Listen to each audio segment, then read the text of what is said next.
പയറിലെ ഏറ്റവും വലിയ പ്രശ്നം എന്താണെന്ന് ചോദിച്ചു കഴിഞ്ഞാൽ അത് ഏഫിഡ്സ് ആണ്. അതായത് പല സ്ഥലങ്ങളിലും ഇതിന് പല പേരുകളിൽ അറിയപ്പെടുക. പേ എന്ന് പറയും, ഈര് എന്ന് പറയും.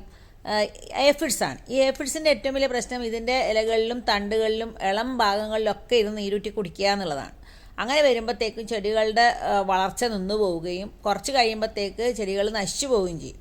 അപ്പോൾ ഇതിനെ അങ്ങോട്ടും ഇങ്ങോട്ടും ട്രാൻസ്ഫർ ചെയ്യുന്നത് ചെറിയ ഉറുമ്പുകളാണ്.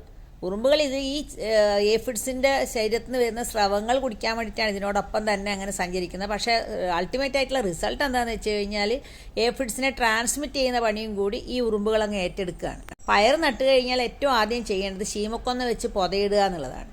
അതുപോലെ തന്നെ ശീമക്കൊന്ന ഇല വെള്ളത്തിലിട്ട് അതിൻ്റെ പിഴിഞ്ഞെടുക്കുന്ന ഒരു 3-4 ദിവസം കഴിഞ്ഞ് അത് പിഴിഞ്ഞെടുക്കുന്ന ചാറ് ഇതിൻ്റെ മുകളിലേക്ക് കൂടി, പയറിൻ്റെ മുകളിലേക്ക് കൂടി ഒഴിച്ചു കൊടുക്കുക. ഇതില്ലെങ്കിൽ നമുക്ക് ഡിഷ് വാഷ് 2 മില്ലി 1 ലിറ്റർ വെള്ളത്തിൽ കലക്കി തളിക്കാം. ഒരാഴ്ച കഴിഞ്ഞതിന് ശേഷം ബിവേറിയ ബാസിയാന 20 ഗ്രാം 1 ലിറ്റർ വെള്ളത്തിൽ കലക്കി തളിക്കാം. ഇതൊക്കെ